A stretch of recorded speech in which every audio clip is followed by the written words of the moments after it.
Doing sports talk worldwide with some news from the world of boxing. So y'all know what time it is. You ain't in a rush to get concussed. Well, pretty good night of boxing, you guys.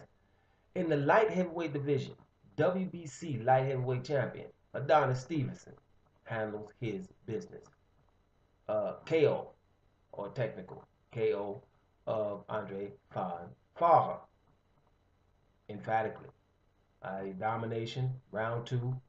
Really nothing you can say about that. I have a little bit of an issue with the stoppage, but because you were getting done in round one so bad, you got the referee on high alert. That happens. Boxers know about it, but I just think Fonfara has a history of being a little resilient. If you take away the Joe Smith fight, but he can go down and still get up. Even their first fight, Fonfara got up and they even had Stevenson down. So could have been an early stoppage.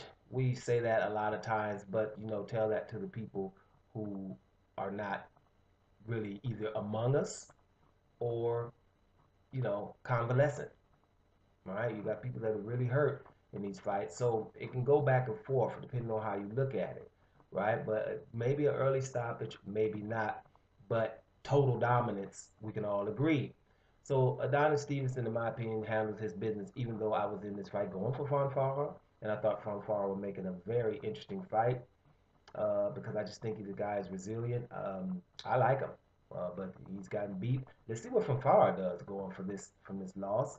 He's going to continue to work with Virgil Hill. Are they going to continue to believe in him, right? But I do think we will see things from Fonfara, and that's the good thing about PBC. You can lose some, and then bring you back in 2 or 3 months, let you avenge those losses, and continue to give your fan base something to cheer about when they see you often. Doesn't have to be a guy who's undefeated all the time. So let's see how that is. But Adonis Stevenson, um, let's see what his plan is going forward. After the fight, they were asking things, and he was reluctant to put any names out there. Right? Me personally, I still feel that him, and I said it before, him and Kovalev need to fight. Period. Even if Kovalev loses to Andre Ward, gets outpointed to Andre Ward, I think they get a pass for not making that fight happen before Andre Ward got there. That's my opinion. I think you have two guys that are knocking each other out, knocking other opponents out. Right? I think for Kovalev it would be a fighter who won't be on the back foot against him, that is trying to knock him out. Kovalev hasn't really had that.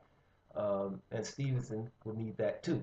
Although Fonfara was already on the front foot until you got made to get on the back foot.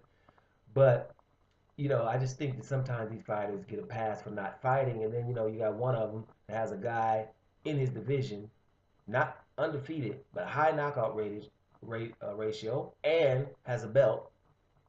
And one fighter is in the top three, top four, pound for pound, and the other guy's not even mentioned. So I had an issue with that before Andre Ward gets there. Now Andre Ward, if he goes in here and beats Kovalev, yeah, well, it's going to be cries for him to fight Adonis, except for me. But nobody listening to me anyway.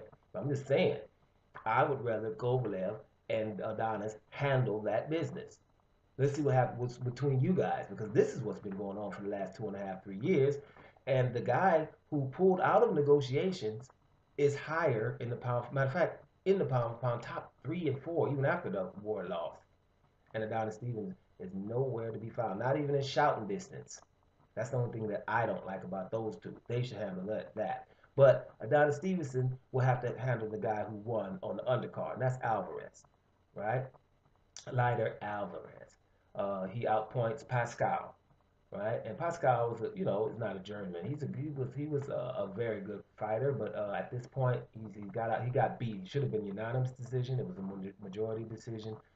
Pascal got beat in that fight, so I don't know what he's going to do going forward, but he says he's coming back. Which, okay, cool, good for him, but I don't know if he's going to be able to fight elite fighters.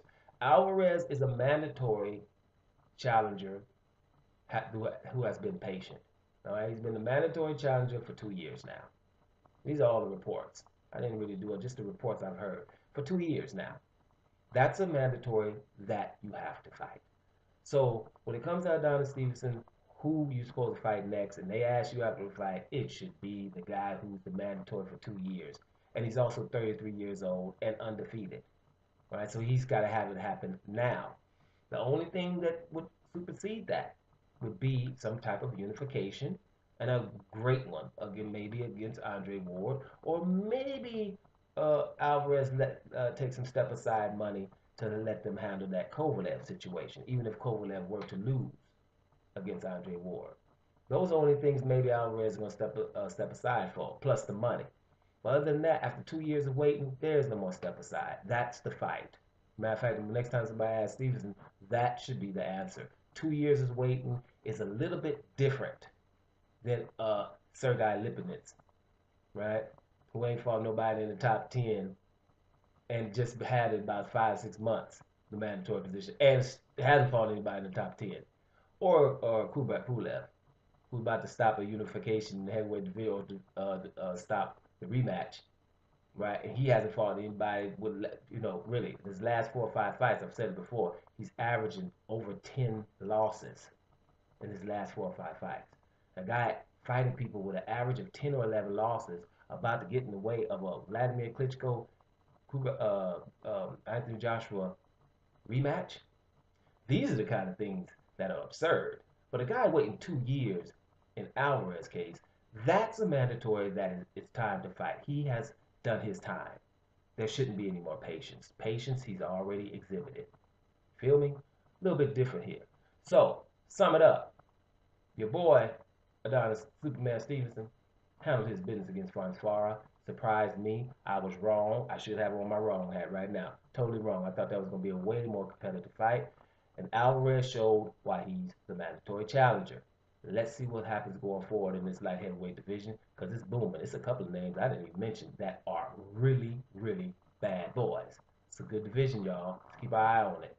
Doma Sports Talk worldwide, and I'm up out of here, y'all.